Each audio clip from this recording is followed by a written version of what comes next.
শুকরিয়া আদায় করি যে রব্বুল আলামিন আমাদেরকে এই সপ্তাহ করার মাটিতে আমার মনে হয় এটি বাংলাদেশ জামাত ইসলামের প্রথম জনসভা।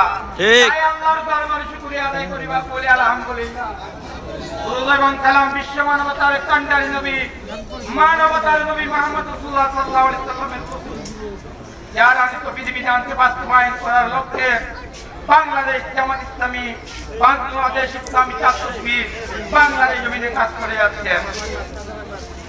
আত্মার মাগফিরাত কামনা করছি সেই সমস্ত মুজাহিদদের যারা 5ই আগস্ট সহ এই বাংলার জমিনে ন্যায়ের কথা বলতে গিয়ে বিশেষ করে হাদি আবু সাঈদদের কথা বলছি, আল্লাহ তাদেরকে সর্বোচ্চ জান্নাত কামনা দান করুক সেই দোয়া করে আমি আমার কথা শুরু করছি। শুরুতে আমি আপনাদেরকে একটা কথা বলতে চাই, আপনারা জামাত ইসলামীকে কেন ভোট দিবেন? প্রশ্ন আসে না? কেন ভোট দিবেন? এখানে মেয়ের বাপ আছেন, কারাগারে একটু হাত তুলেন তো দেখি।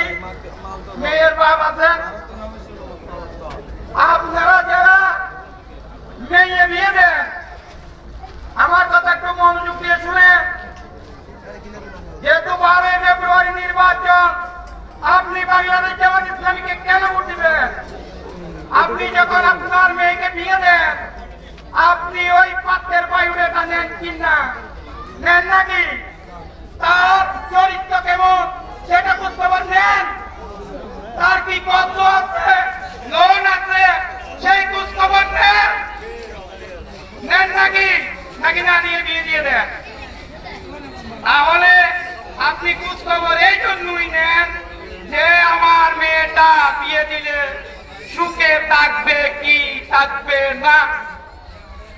আপনি আপনার শুধু মেয়ের সুখের চিন্তা করে যদি আপনার মেয়ের বেলায় মেয়ের বিয়ে দেওয়ার জন্য পাত্রের সব অংশ, পাত্রের চরিত্র, পাত্রের পুষ্টকাঠিন্য সব কিছু বিচার বিশ্লেষণ করে, তাহলে আপনাকে আমি বলতে চাই আগামী 12 ফেব্রুয়ারি কাদের হাতে বাংলাদেশ তুলে দিবেন, কাদের হাতে বাংলাদেশ তুলে দিবেন সেটা আপনি অবশ্যই বিবেক দিয়ে চিন্তা করতে হবে, ঠিক কিনা?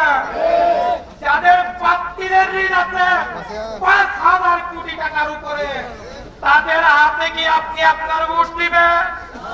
তাদের হাতে বাংলাদেশ দিবেন? আমরা বাংলাদেশের মানুষ বড়ই বেকুব। আমরা বাংলাদেশের মানুষ ইলেকশন আসলে আমরা বলে যাই 500 টাকার লোভে, টাকার বয়ে আমরা আমাদের ভোট নামক পবিত্র আমানতের জ্ঞান করি। তারপরে বলি দেশের এই অবস্থা, দেশের উন্নয়ন হয় না, দেশের এই হয় না, দেশের সে হয় না। আপনি রোপণ করবেন তাল গাছ, আশা করবেন আঙ্গুর ফল। এটা কি সম্ভব নাকি সম্ভব না? তাইলে আপনি জামাত ইসলামীকে কেন ভোট দিবেন? বাংলাদেশ অন্য সকল দলকে বিবেচনা করেন। ইতিমধ্যে আমাদের প্রতিপক্ষ দল বিগত 1.5 বছরে শুধু 200 জনের উপরে তাদের নিজের দলের কর্মীদেরকে হত্যা করেছে, ঠিক কিনা ভাইয়ের আমার? যে দলের হাতে তাদের কর্মী নিরাপদ না, সে দলের হাতে এ দেশ কিভাবে নিরাপদ থাকবে? আমি আপনাদের কাছে প্রশ্ন রাখতে চাই। তারপরে আরেকটা কথা বলতে চাই, শৃঙ্খলার ব্যাপারে বাংলাদেশ জামাত ইসলামী এমন একটি শৃঙ্খলিত দল, যে দলে আপনি স্বাধীনতার পরবর্তী সময় আজকে পর্যন্ত একটা ঘটনা দেখাতে পারবেন না নিজেরা কন্ট্রোল করে, মারামারি করে নিজেদের ভাইদেরকে হত্যা করেছে, ঠিক কিনা? তাহলে এরকম একটি শৃঙ্খলিত দলকে আমরা 12 ফেব্রুয়ারিতে ভোট দিব কি দিব না? আর মাইনের ব্যাপারে একটা কথা বলতে চাই। ইতিমধ্যে বিএনপি একটা নিয়ম চালাচ্ছে, জামাত ইসলামী কি নাকি নারী বিদ্বেষী দল? ইসলাম ক্ষমতায় আসলে নাকি নারীদের এই অধিকার খর্ব করা হবে? তাদেরকে বলতে চাই, তাদের উদ্দেশ্যে বলতে চাই, ইসলাম সম্বন্ধে ভালো করে গবেষণা করে, পড়ালেখা তারপরও আল্লাহ রাব্বুল আলামিন পবিত্র কোরআনের প্রথম আয়াত নাযিল করেছেন, ইকরা বিসমি রাব্বিকাল্লাযী খালাক, পড়ো জ্ঞান অর্জন করো। আপনি ইসলামের ইতিহাস জানেন, মুহাম্মদ রাসূলুল্লাহ সাল্লাল্লাহু আলাইহি সাল্লামের আগমনের পূর্বে আয়াতে জাহেলিয়াতের অন্ধকার যুগে নারীদের কোনো সম্মান ছিল না। জীবন্ত নারীকে দাফন করে ফেলা হতো সেই যুগে।